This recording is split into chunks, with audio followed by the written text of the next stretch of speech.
മൊബൈലും ക്യാൻസറുമായിട്ട് യാതൊരു ബന്ധവുമില്ല. അതിന്റെ കാരണം ഞാൻ പറഞ്ഞു, മൊബൈലും ക്യാൻസറായിട്ട് ബന്ധമില്ലേ? നമ്മ പണ്ടെങ്ങനെയാണ് എല്ലാരും പറഞ്ഞു കേട്ടുള്ളത്, ക്യാൻസർ വരും, റേഡിയേഷൻ കൂടുതലായി കഴിഞ്ഞാൽ പ്രശ്നമാണെന്നൊക്കെ അല്ലേ. നമ്മൾ ഉദ്ദേശിച്ച പോലെ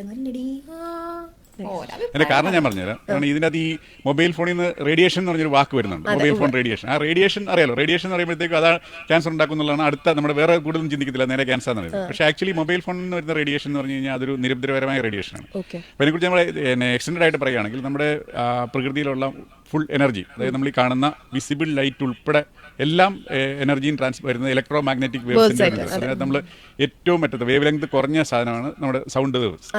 അതിന്റെ ഏറ്റവും അങ്ങേറ്റത്തുള്ളതാണ് നമ്മുടെ എക്സ്റേസ് ഗാമ റേസ് എന്ന് പറയുന്നത്. ആ എക്സ്റേസും ഗാമ റേസിനാണ് ഏറ്റവും വേവ് ലെങ്ത് കൂടുതൽ. മറ്റേ എക്സ്റേ റൂമിലൊക്കെ ചില പറയില്ലേ, എക്സ്റേ നിൽക്കുന്ന ആൾക്കാർക്ക് ആദ്യം ക്യാൻസർ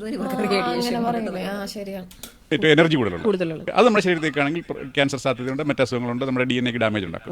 ഈ സൗണ്ട് വേവിന്റെ സൈഡിലുള്ള ആ ലൈറ്റ് വിസിബിൾ ലൈറ്റിനേക്കാളും താഴെയുള്ളതാണ്. വിസിബിൾ ലൈറ്റ് നമ്മളെല്ലാവരും കൊള്ളുന്നുണ്ടല്ലോ, ആ വിസിബിൾ ലൈറ്റിലും താഴെ പിന്നെ